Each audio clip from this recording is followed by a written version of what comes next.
Sir जैसे अभी एक पेपर लीक हुआ था, तो लाइक अब इन जब ऐसी कोई चीज़ें होती हैं तो इसके लिए कौन जिम्मेदार, हम किसको बोल सकते हैं? प्लस स्टूडेंट्स जो मेहनत कर रहे हैं, स्टूडेंट्स जो सालों से लगे हुए हैं परीक्षा के लिए, तो उनके भी कहीं ना कहीं उनका मोराल काफ़ी डाउन हो जाता है जब इस तरीके से कोई चीज़ होती है। तो उनके लिए आपका क्या मैसेज रहेगा सर?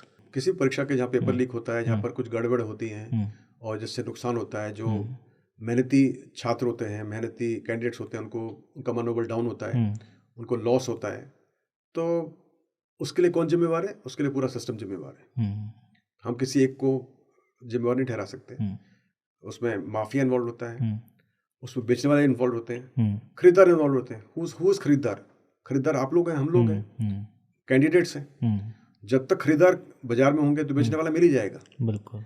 और खरीदार क्यों है? कि खरीदार को उसके नियम, उसके जो वैल्यूज हैं, वो मिल रही है। उसके जो वैल्यूज है वो खत्म हो चुके हैं, उसके जो हुँ, कैरेक्टर है वो खत्म हो चुका है। हुँ, हमारा जो युवा है, मैं सबके लिए नहीं कह रहा, हुँ, लेकिन कुछ हमारा जो वर्ग है, कुछ हमारे लोग हैं, हमारे कुछ माता पिता हैं, हुँ, जो कि इस बात को नहीं समझते हैं। वो समझते हैं कैसे ना कैसे बस हमको एक सरकारी नौकरी दिलवानी है हमारे बच्चे को, हुँ, और उसके लिए कुछ भी कीमत चुकानी पड़े तो करना हुँ, पड़ता है। तो वो एक जो वैल्यूज़ हमारे थे, जो हुँ, कैरेक्टर थे, हमारे चरित्र वाले जो गुण थे, वो हुँ, काफ़ी कम होते जा रहे हैं, खत्म हुँ, होते जा रहे हैं। हुँ, उसी की वजह से खरीदार बढ़ रहे हैं। खरीदार बढ़ रहे हैं तो माफिया बढ़ रहा है। हुँ, और कई बार सरकार की भी कमी होती है, सरकार हुँ, इसके ऊपर हुँ, बहुत तवज्जो देती नहीं है, हुँ, या सरकार के लोग भी कई बार उसमें मिल जाते हुँ, हैं। हुँ, तो ये समझ लीजिए पूरा सिस्टम है जो कि that needs to be corrected. हुँ, और हमने इसके लिए काफ़ी प्रयास किया है। हुँ, अ, हमने 2023 से अभी तक लगभग 50-60 परीक्षा करा चुके हैं, हुँ, और मुझे बहुत खुशी है आपको बताते हुए कि अभी कोई भी परीक्षा का पेपर लीक नहीं हुआ। और इसके लिए मैं जिम्मेवार ठहराता हूँ हमारे बोर्ड के सभी जो सदस्यगण हैं, हमारे मेरा स्टाफ, और उन सबसे ज़्यादा मैं जो उसका जिम्मेवार है वो है हमारे जिला प्रशासन, जो कि बहुत मुस्तैदी से परीक्षा कराते हैं और सरकार का पूरा सहयोग मिलता है। हुँ, उनके बिना परीक्षा कराना और साफ़ सुथरी कराना संभव नहीं है। हुँ, और हमने कई सारे इसमें स्टेप्स भी लिए हुए हैं। मल्टीपल पेपर्स कराना, तरह-तरह से अलग-अलग जगह से प्रिंट कराना, सरप्राइज़ रखना, कोई सा पेपर किसी दिन दे देना, कोई सा पेपर किसी दिन दे देना। तो मैनी थिंग्स दैट जो हमने आर्मी में सीखी हुई हैं, रिसेप्शन की, हम उनको अमल में लाते हैं और इंश्योर करते हैं कि माफिया से हम एक कदम आगे रहें, ताकि पेपर लीक ना हो पाए। सर पहले के टाइम पे जब हम सुनते थे कि काफ़ी सारे लोग जो ये फेक सर्टिफिकेट्स के साथ में आगे बढ़ते हैं, बट आज जैसे अभी आपने बताया कि ऑलरेडी जो डिपार्टमेंट है आपका वो ऑलरेडी आपकी गाइडेंस के अंदर में इतने सारे स्टेप्स ले रहा है। तो अब आपका एक मैसेज क्या होगा टू द पेरेंट्स जो शायद आपको बहुत ईगरली सुन रहे हैं सर? क्योंकि कहीं ना कहीं बच्चे जब पढ़ते हैं सबसे ज़्यादा ना कहीं प्रेशर पेरेंट्स के ऊपर भी होता है, सामाजिक भी और पर्सनल भी, कि भाई हम इतना इन्वेस्ट करके बच्चों को पढ़ा रहे हैं और वो उस तरीके से सिलेक्शन प्रोसेस एक बिल्कुल फेयर बना रहे। कोनार का आपने बहुत अच्छा सवाल पूछा। मैं बताना चाहूँगा कि एक्चुअली आम तौर पर जो बच्चे होते हैं, जो इन कामों को करते हैं, उन पर पीयर प्रेशर के अलावा सबसे ज़्यादा पेरेंट्स प्रेशर होता है, अभिभावकों का, उनका पेरेंट्स का प्रेशर होता है कि कैसे ना कैसे वो सरकारी नौकरी करें।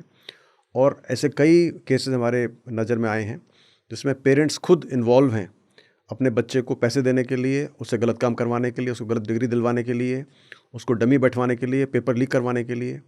पेरेंट्स ने बढ़ चढ़ कर हिस्सा लिया इन कामों के अंदर, तो दे आर इक्वली रिस्पॉन्सिबल। बल्कि उनकी वजह से बच्चे कई बार ऐसे कामों में पड़ते हैं।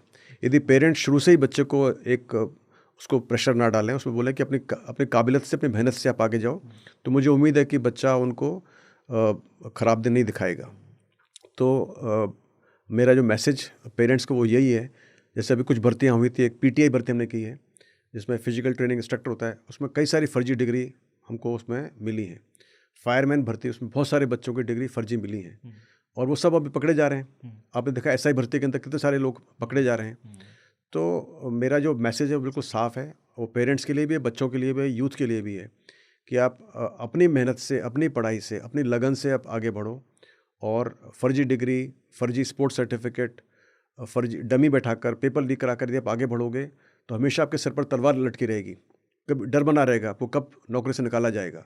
आपने सुना होगा कि वेस्ट बंगाल के अंदर हज़ारों जो टीचर्स हैं उनको 10 साल या 9 साल के बाद में निकाल दिया गया है। और हो सकता है एसआई भर्ती के अंदर भी ऐसा कुछ हो जाए।